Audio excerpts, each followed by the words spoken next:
Hi guys, so one for PTs, Fit Pros, anyone who works with a client that they need to ascertain information from. This video is for you because it's off the back of the Elite Performance Workshop, and when we ran the workshop we ended up spending a lot more time talking about client analysis than what I'd actually planned for. So it shows me that there's not enough in the industry out there at the minute about actually understanding your client and actually knowing why you're asking the questions you're asking during a consultation phase. So I've broken it down into two categories for a relatively quick video today. So when I'm sat with a new prospect or a new client, or we get round to like a remeasuring session, because that's still a consultation process, this is what I want to go through. I want to look at somebody's mental state and I want to look at their metabolic state. When I'm looking at their mental state, I want to know how stressed they are. That stress can be fed from work, it can be fed from money, from kids, from partners, moving house, you name it. Bosses on their case at work, it doesn't matter, right?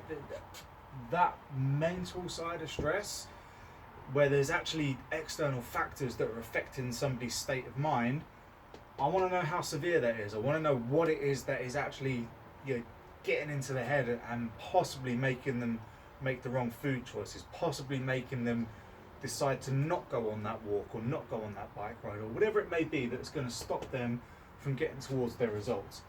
Mentally, I want to get into their goals, and this was a big thing we talked about. When my clients set their goal, or my prospects, I should rephrase, when I'm looking at their goals, for each one of their goals, we make it specific. So the client tells me I want to lose weight, I ask them how much, or is there a target weight they want to get to. But for me, what's more important is getting into these states. How important is that goal to that person on a scale of 1 to 10, 10 being the most important? How important is it to you to lose weight, or is it inches you want to lose?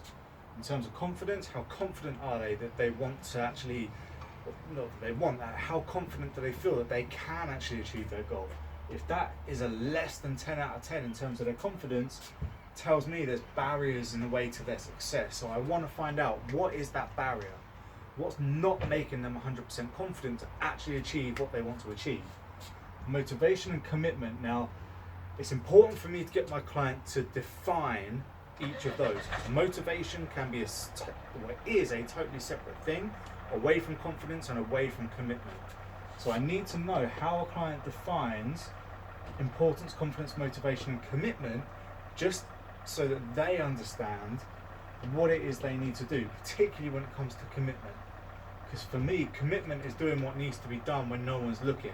If your client is not committed to their goal, are they going to achieve it? Are they going to follow the program that you write them? Chances are they're not. I need to know their diet and exercise history.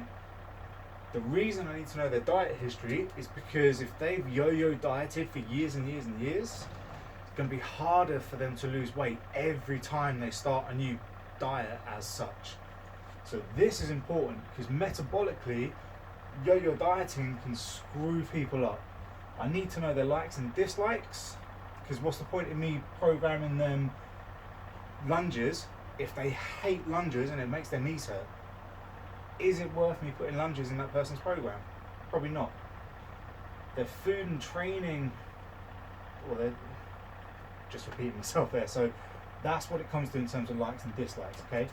When it comes to the metabolic side of things, we're talking about the stuff, the internal stuff that the brain is not involved in, right? So the metabolic stress will feed into things like leaky gut, it will feed into things like thyroid issues, it will feed into things like insulin resistance. How many of you actually measure your client's blood pressure? If you're not doing it, I would suggest you get on it, and get on it a bit sharpish. Because the amount of clients who I've measured their blood pressure and they are above what is deemed healthy is nuts.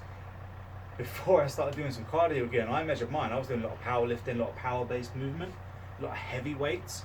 So my actual stroke volume was pretty good. I was pumping a lot of blood out. But to pump that blood out means your heart's under a lot of pressure. So when I measured this, I was up in like the 140s. It was disgraceful. Started doing some aerobic based conditioning, bang, comes back into normal ranges within a couple of weeks. Right? Resting heart rates got to measure your resting heart rate of a client. The heart rate variability I like to measure because it gives me a quantifiable measure of their stress. Right? So they need a Bluetooth enabled monitor. They download a free app called Elite HRV. You can monitor them as they wake up, as they go to bed, during the course of their workout. You can monitor that and you can tap into them and see if they're doing the right things. Big time. Right? Their food and eating habits. Are they chewing their food properly? Are they getting it to a semi-liquid state? Or, like most of us, they're just going bang, bang, bang, shovel it down, 2-3 chews, bang, get it down. Feeds into their digestive health. So I want to know, is their stomach acid function working? Is their small intestine working properly? Is their liver working properly? Their gallbladder working properly? Are they reabsorbing toxin from the large intestine? So mental and metabolically are just two elements of a full-blown client analysis. So this can be dissected down a lot more, particularly this mental side, particularly when you start getting into a client's belief systems, what they believe, why they believe it, their previous success or their previous failures, their fear of success, their fear of failure, whatever it may be.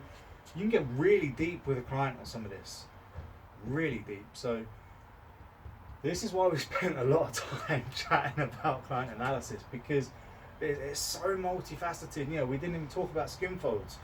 Yeah, if somebody's, if you're taking skin folds for your clients, yeah, you can get a gauge on their inflammation. You can have them walk up a flight of stairs and you can get a rough gauge on their inflammation, how acidic a body is, if you know what you're looking for. So client analysis, this is just about scratching the surface. This is before we get down deep into any of it. So I'm going to leave it there for now because I wanted to keep it relatively quick. That's probably, I don't know how many minutes now, but for more details on this and how you can really start to get more detail out of your client and why you're asking questions and what type of questions you're asking, and the information that you can get from a client is massively important for the program you're going to write them. So if you want more details on that, hit me up on email, info@360fitnesscoaching.com.